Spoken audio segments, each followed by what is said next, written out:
morning, fellow Toastmasters and guests. Do you remember the music that your grandparents used to listen to? Who remembers? Okay, wow. Did you like that music? Oh, great. Has your opinion of that music changed over the years? I see Dave nodding. Did it change from liking to not liking? Oh, what is that noise? Oh, yes, that's my life. Okay, something similar happened to me with my grandmother's music.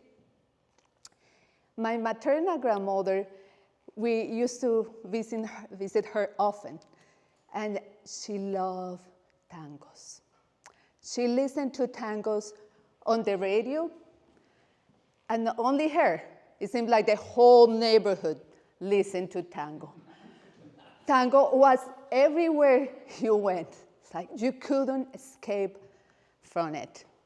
And I really hated it. I thought that sounds old. It's like the scratchy sound of the needle sliding on the grooves of the record. I know you can hear it. You had heard it. I still have it on my mind. But actually, that wasn't the real reason I disliked tango. There was a bar close to my grandmom's house. It was kind of half neighborhood store, half bar. And I remember when we visited my grandmom, and I remember passing by and seeing this so depressing scene. A guy slumped on the table, drunk, holding next to it, to the glass, several empty alcohol bottles, and in the background, the sad music of tango. I was just, At that young age, I thought, wow, what despair. How sad somebody is going into sorrow and pain and trying to wash that in alcohol. You have to know better. There is more to life than sorrow and despair. There are always more opportunities. And really, the most depressing thing was to think that those sorrowful souls, sunk in their grief, ignore that life always gives you more. There is always something more at the end of that hill. And they were ignoring that. But there is no coincidence that tango was a sad music. It started in Buenos Aires, Argentina, and Montevideo, Uruguay, in South America. And at that time, Argentina was one of the most prosperous countries in the world. Who will believe it today?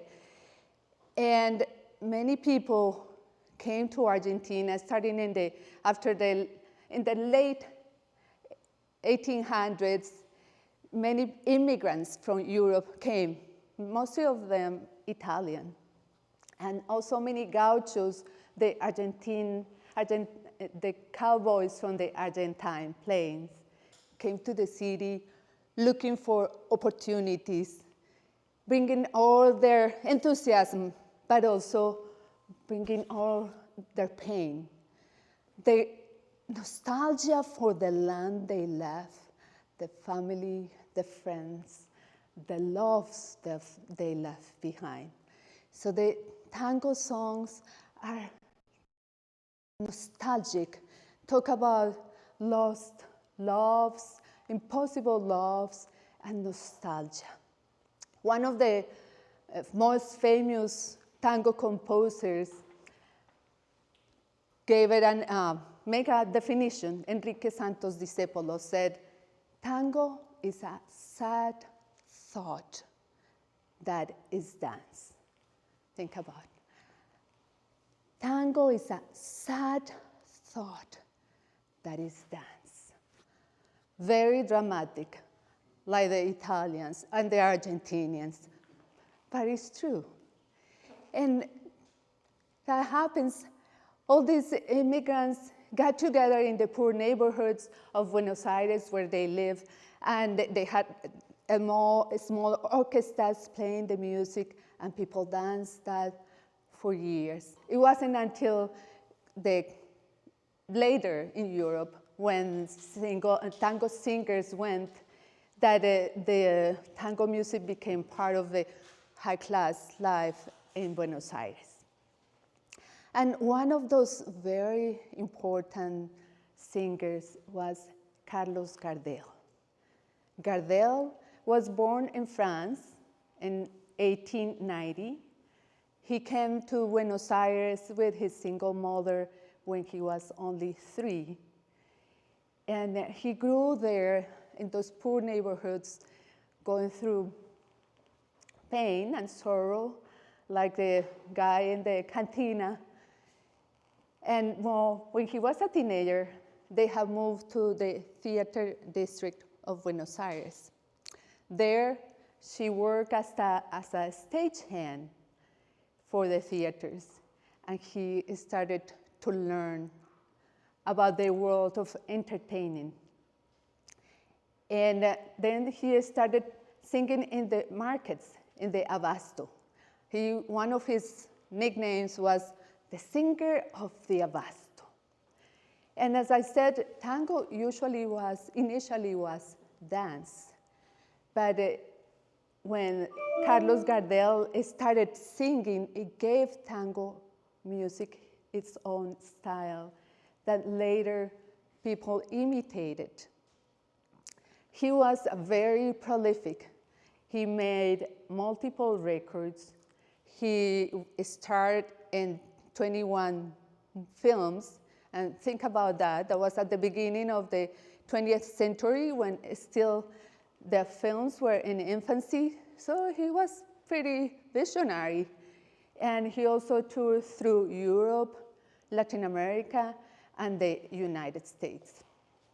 Unfortunately, he had a duo with another friend of him, and at some point his friend couldn't sing anymore, became his manager, and then Gardel launched his solo career, and he was so successful. Unfortunately, when he was 44 years old, he died in a plane crash in Medellin.